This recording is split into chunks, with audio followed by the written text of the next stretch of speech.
Tonight, we continue our series, China, Power and Prosperity, with what the U.S. calls one of the worst human rights crises of our time. Uyghurs are Muslims who trace their roots back through thousands of years in Central Asia. Today, most of them, about 11 million, live in the Chinese province Xinjiang.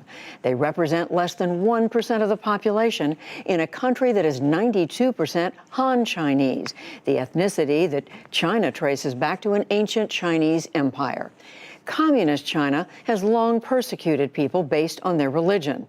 But the U.S., international groups, and Uyghurs say this is different. They accuse China of throwing Uyghurs into camps and targeting their religion and entire culture. With the support of the Pulitzer Center, Nick Schifrin reports from a city many Uyghurs have fled to, Istanbul. Istanbul is 2,500 miles from Xinjiang, China. Muslim Uyghurs who live here are free, but their minds are still imprisoned. I never imagined this could happen in the 21st century. Innocent people subjected to cuffs on their hands, shackles, and black hoods over their heads. Gulbahar Jalilova lives alone in a small apartment. The injuries she suffered in Chinese detention 2 years ago have healed, but she hasn't gotten over the memories. I saw them, 14-year-old girls to 80-year-old women. They take them for interrogation. They would come back and their bodies were bruised, their heads swollen. After 3 months, they put a black hood over my head and took me away. Is it still upsetting?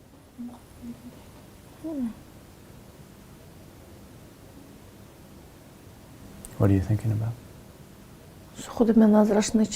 I feel like I'm in there right now, there in the cell.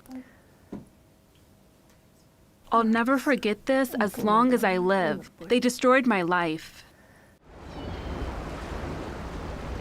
Abdul Salam Muhammad also found sanctuary here on the banks of the Bosphorus. He and every Uyghur we spoke to live in self-imposed exile because they are too scared of the Chinese government to go home. Can you describe for us what that detention center was like?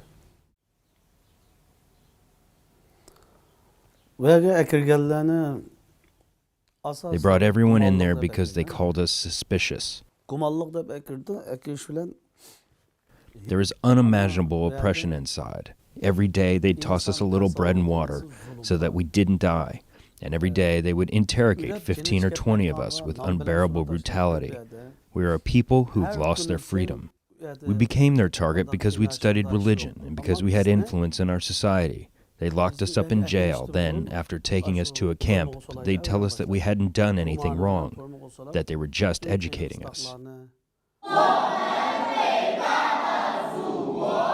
The Chinese say they are re-educating Uyghurs by teaching them Chinese and vocational skills. This is state media video.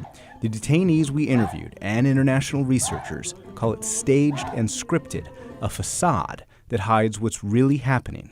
As seen in the only video that exists of a camp under construction, the entrance has an iron gate, the windows have bars, and the cells look like jails. And in this drone video the U.S. believes is authentic, prisoners in blue with shaved heads are kept blindfolded and are led away, one police officer per prisoner. Muhammad says what the Chinese call schools for re-education are actually prisons for brainwashing. The 10 hours of class they would teach one day were the exact same hours they'd teach the next. The goal was to change our minds, our faith, our beliefs. It was a plot to force us to renounce our religion. The Chinese call some Muslim Uyghurs extremists and terrorists. In 2009, Uyghurs in Xinjiang's capital rioted. Almost 200 died, and hundreds more were injured, mostly Han Chinese, the ethnic group that represents 90% of the country. Uyghur militants affiliated with al-Qaeda took credit for this 2013 attack in Tiananmen Square that killed 2 people. And China blames male and female Uyghur militants for this 2014 knife attack that killed more than 30. Those attacks are claimed by Uyghurs who call Xinjiang East Turkistan, which self-declared independence in the early 20th century. China says it's administered Xinjiang since 60 BC, and Foreign Minister Wang Yi says China is fighting separatists. The education and training centers are schools that help the people free themselves from the influence of extremism and terrorism and acquire professional skills. The centers are anything but horrific concentration camps. But in Xinjiang and a neighboring province, residents say China's launched a campaign against Islam. The government has partially or completely destroyed at least a dozen mosques. And Uyghurs say the Chinese aren't only targeting their religion. In Istanbul, Uyghurs describe how China criminalized Uyghur language and all Uyghur culture. International researchers have called that campaign cultural genocide. China has even banned Uyghur music. Yusuf Suleiman sings about a culture that's been lost and a people who've been silenced.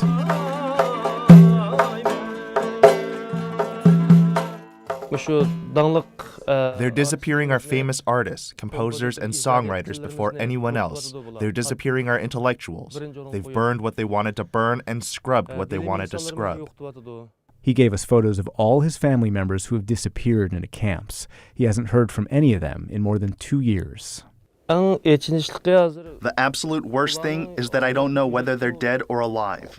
Our communication is completely cut off. The attacks on Uyghur culture extend to clothes and the core of a conservative Muslim culture. When's the last time you were able to speak to your wife?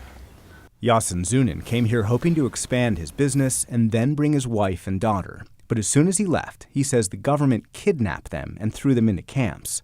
That was more than 3 years ago. We've been each other's life. I don't feel for anything beside my wife and children. Even when I wake up at 2 in the morning, I check my phone to see if I can find videos of them. One night, he did find something. Photos online of his daughter in a Chinese school, dressed in a Han Chinese costume instead of traditional Uyghur clothes. And a video of his wife and other Uyghur women wearing traditional Chinese makeup and costumes. That's his wife. He calls her a sheep forced to wear the wolf's clothing. They are trying to make us deny our own culture, and they are targeting and assaulting our women. Instead of suffering from this kind of shame, I wanted to just die and be over with everything. If I can't protect my woman, how can I call myself a man?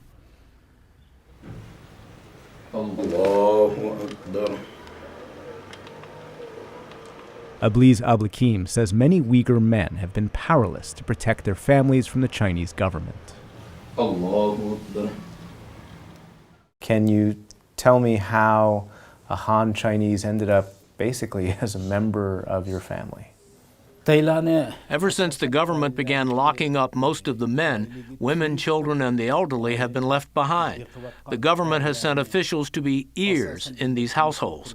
They sent one to my uncle's house. Ablikim takes out his phone and opens a grainy photo. His aunt in Uyghur clothes, his uncle in Uyghur clothes holding his baby cousin, and then a Han Chinese man posing like a member of the family. But he's not a member of the family. Was he forced onto your family? He was forced. He wouldn't be able to live there if he weren't.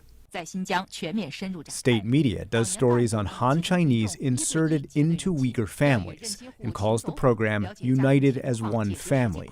1.1 million Han Chinese have been sent by the government into Muslim homes.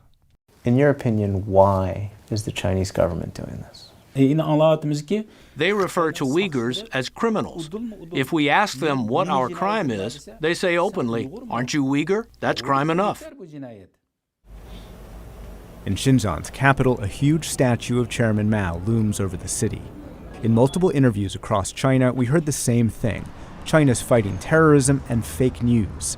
Su Ge is a former ambassador and former head of one of the Chinese Foreign Ministry's think tanks. China and the United States, I think that we feel the same about the extremists. We also have this danger of terrorism. The best way to eradicate radicalism is to provide education, to provide development. There have been cases of imprisonment that are on a mass scale, not just of terrorists or suspected terrorists, but actually entire families and entire cities. Oh, well, to us, that's just somebody's trying to write a story about it. Meaning, I you think they're fiction? But I would say that if you have only interviewed those people who, for some reasons, who are paid for, somehow. Do you think they're paid to tell these stories? I do not know. I'm only saying that, but they must have a source for income. You ask them, how many policemen have been injured, and just by terrorists. But in the name of pursuing terrorists, international researchers say China turned Xinjiang into an open-air prison. Local residents say police keep a close eye on all Uyghurs, interrogate them wherever they go, check their documents every few feet, and forcibly collect DNA samples. And researchers identify at least 85 camps, and probably many more, across Xinjiang. All of them are recently built. A barren field in August 2016 became, in 1 year, what researchers say is a former school turned into a camp with barricades and barbed wire. Just 6 miles away, researchers say another camp started being built in early 2017. By late 2018, there were barricades, watchtowers, and barbed wire enclosures, and more than 1 million square feet of buildings. The U.S. says more than 1 million Uyghurs have disappeared into Chinese detention. On the outskirts of Istanbul, Uyghurs have been doing their own building to try and protect their identity. It's a school where hundreds of Uyghur children are being raised and educated in Uyghur language and history. The children are all right because their memories aren't formed, but the adults stare into the distance, trying but failing to forget. Akil Shamsky is the English teacher. First, my mother was arrested, and 3 months later, they released my mother, dead body. My mother was very healthy when she was at home. 3 months later, she died. It is impossible to walk through here without adults asking to share their stories, so we assembled 5 of them. Could you raise your hand if you have multiple members of your families currently in a camp in Xinjiang? Sirajuddin Abukadir fled Xinjiang after the Chinese threatened to take his passport. Today, he's the school security guard. He hasn't heard from his family since he left them 3 years ago. I told my children farewell, and we will meet again. That's the only thing I got to say to them. I never thought this would happen. I'm security here. They provide my meals. At this age, I cannot do anything else. That is what God gave me. I'm incredibly lonely. Everyone here has their own stories of family imprisonment. Both of Tursun Yasin's brothers, 42-year-old Abdugeni Musa's daughter, and other children. Ablet Tursun spent 1 month inside a camp, and 72-year-old Amina Emmet is the principal's mother. Do you know where your children are? I don't know. I'm searching for any kind of news every day. The Chinese say they have closed the camps and Uyghurs have returned home, but everyone here says their family members are still missing. Emmet's 19 children, grandchildren, and their spouses are still missing. I wish God would free us from the Chinese. The Uyghurs are too weak to resist. There are no Uyghur people left, no people left in our homeland. My eldest son passed away years ago. I basically raised the 2 of his kids myself, but even they were taken away.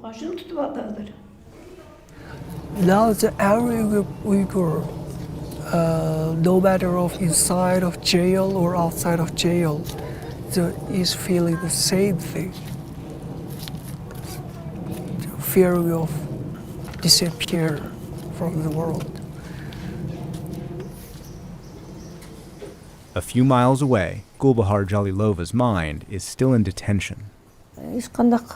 I'm drinking tea, I'm eating bread, but those helpless people are desperate. They don't have enough to eat. I see them all in front of me, as if I were still in the camp myself. After she was released, she wrote down all the names of the people in her cell. Zamira, Guzela, Maryam, Just one of what could be tens of thousands of cells across Xinjiang, China. Gulbahar Özbek, Bukhilcham, Ayturem, Buzurem, Zulpiya, Aynisem, Aynisakhan, Munawar. For the PBS NewsHour, I'm Nick Schifrin in Istanbul. Rahilem. Extraordinary. Tomorrow on NewsHour Weekend, our China series ends with Nick Schifrin reporting from Hong Kong. And on our website, we take a visual exploration of the so-called re-education centers where 1 million Uyghurs are now being held. And you can watch all the stories from our series, China, Peace and Prosperity, online at pbs.org/newshour.